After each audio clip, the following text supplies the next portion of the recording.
Now to an incredible comeback in the Women's Champions League as Arsenal reached their first final for the first time in 18 years after a 4-1 second leg win over Lyon. Yeah, they had trailed 2-1 after the first leg at the Emirates, but a brilliant performance out in Lyon saw them turn the tie around. For more on that, we can join our reporter Anton Toloui, who was at the game. Anton, obviously a huge comeback. Can you put into context how big of an achievement this is for Arsenal? In my opinion, that was the greatest performance by an English team in Women's Champions League history. Yes, WSL teams have made it to the final before, but Arsenal came to Lyon, the powerhouses of European football, the club that has been more successful than any other club in the competition's history. They came with a 1-goal deficit and managed to not just survive, but thrive in front of 20,000 fans that wanted to see them fail. Look at every single metric in the game last night. They had more possession, more shots, more passes in the final third, more touches in the opponent's box, and crucially, they scored more goals. Lyon conceded more goals in those 90 minutes against Arsenal last night than they did in the whole competition, the other 9 games put together. And it's an even more remarkable achievement when you consider what Arsenal have been through this season. Go back to October, their Champions League campaign was in serious doubt. Remember, they had to go through 2 rounds of qualifying to even get there. They had to come back from a goal down in the first leg in the second round of qualifying to Swedish team Häcken.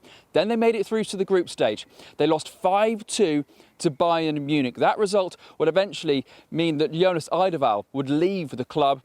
Then the team was bereft of confidence. In came René Slegers, and doesn't it just feel like a completely different club now? Collectively, they are a cohesive unit playing with individual freedom. And look, you only got to look at the likes of Alessia Russo, only scored 1 goal in her first 9 games this season. She's now scored 19 goals in all competition, including 7 in the Champions League. Chloe Kelly, an angry afterthought at Manchester City, now one of the best deadline day signings ever and going to her first Champions League final. It is a huge achievement for Arsenal to make it through to their first European final in 18 years.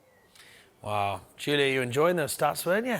Yeah, I mean, he just Incredible. put it into context as we asked him to beautifully, saying, you know, how long the journey was for Arsenal to get here. Absolutely right. And it was indeed a long journey. But you mentioned, of course, Alessia Russo, but I mean, what does it mean to the players, do you think, this one, Anton? It means everything, to be honest. Look, they were down and out. They've disappointed in the league this season. Chelsea are almost certainly going to win the WSL, maybe even as soon as this week. They've been knocked out of both domestic cup competitions, and they were written off. They were the underdogs going into this game against Lyon. And we've got to remember as well, Arsenal have got a lot of players that have been at the club for a long time. Beth Mead's been here a long time. Leah Williamson's obviously, she's a one-club player.